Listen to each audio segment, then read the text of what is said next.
1991 TV YouTube-յան ալիքում ուղիղ խոսքն է, բարև ձեզ։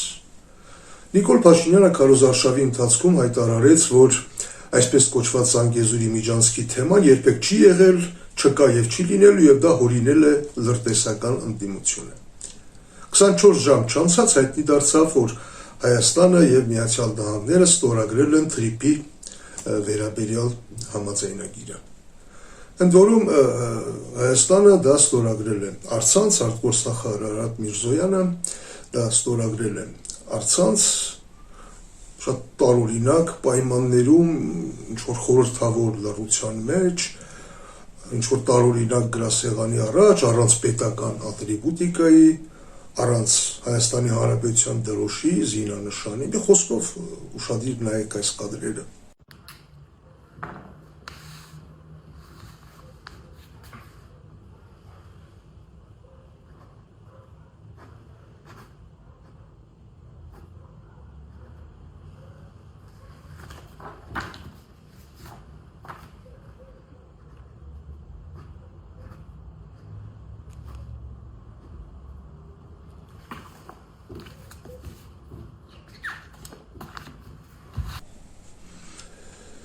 Սա հիշեցնում է առցանց ստորագրված մեկ այլ համաձայնագիր 2020 թվականի նոյեմբերի լույս 10-ի գիշերը, երբ Ալիևն ու Պուտինը ստորագրում էին այդ չարաբաստիկ եռակոմ փաստաթուղթը, իսկ Նիկոլ Փաշինյանը այդպես էլ չհայտնվեց էկրաններին, ուղղակի ստորագրեց,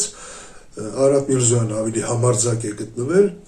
բայց նմանությունը միայն այդտեղ չի։ Եթե հիշում եք այդ 44-օրյա պատերազմից հետո էլ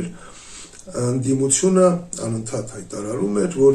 Նիկոլ Փաշինյանը մի ստորագրությամբ Արցախի 70%-ը հանձնել է եւ ստերեոտիպին դեռ գլխի չէին ընկել, որ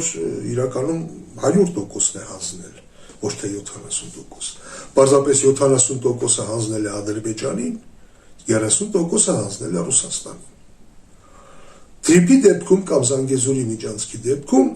թվերը փոքրիշ տարբեր են, էլի մոտիկ են, բայց փոքրիշ տարբեր են, այս անգամ 74-26% է հարաբերակցությունը, բայց նմանությունը դա չի, նմանությունն այն է, որ ինչպես այն ժամանակ իշխանությունները ասում էին, որ դե Արցախը մենք չենք հանձնել, արդեն 23 թվականից հետո ասում են ռուսներն են պատասխանատու, մենք չենք հանձնել, ռուսներն են հանձնել, նույնն էլ տեղի է ունենալու TRIP-ի դեպքում, Զանգեզուրի միջանցքի դեպքում, իրենք ասելու են, դե մենք չենք հանձնել այդ միջանցքը Թուրքիային եւ Ադրբեջանին, Միացյալ Նահանգներն են հանձնել։ Ընդ որում այդ հնարավորությունը հստակ ֆիքսված է այդ համաձայնագրի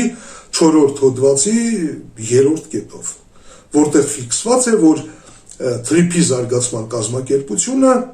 որի բաժնետոմսերի 74%-ը պատկանում է ամերիկյան կողմին, իրավունք ունի ներգրավել երրորդ կողմեր, այդ թվում կոնցեսիայի համար, այդ թվում որպես օպերատոր եւ այլն։ Այսինքն նրանք այդ իրավունքը ունեն եւ ճիշտ է, փաստաթղթերով այդտեղ Հայաստանի ինքնիշխանությունը պահպանվում է այդ տարածքի վրա, բայց գործնականում դա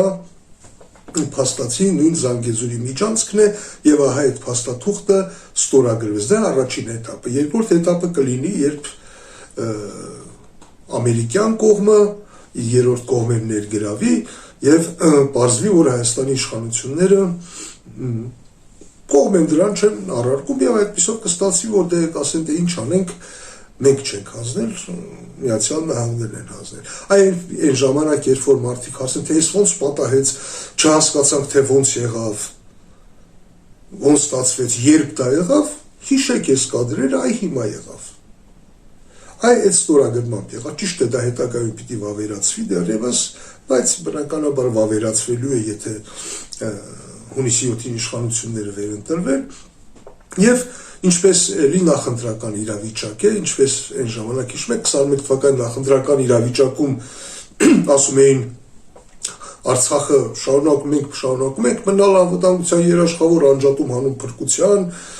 Հադրութի եւ Շուշի դեօկուպացիա, այնպես էլ հիմա ասում են Զանգեզուրի միջանցքի հարց չկա եւ չի լինելու ու ստորագրում են այն փաստաթուղթը, որտեղ հստակ հենց տեղի է ունենում դա։ Առաջին этаպի Զանգեզուրի միջանցքը հանձնելու առաջին փուլն է։ Եվ ինչպես այն ժամանակ էլ ուղղակի հանձնում են ոչ թե Ադրբեջանին, այլ հանձնում են Միացյալ Նահանգներին, որպեսզի հետո արդարանան, ասեն դե մենք չենք հանձնել, իրենք են հանձնել, մենք ինչ անենք, հերթական անգամ մեզ դավաճանեցին, դառանք այսպիսի աշխարհակաղակական խաղերի խարդավանքների զոհ։ Ինչևէ, այսօր այսքանը կհանդիպենք։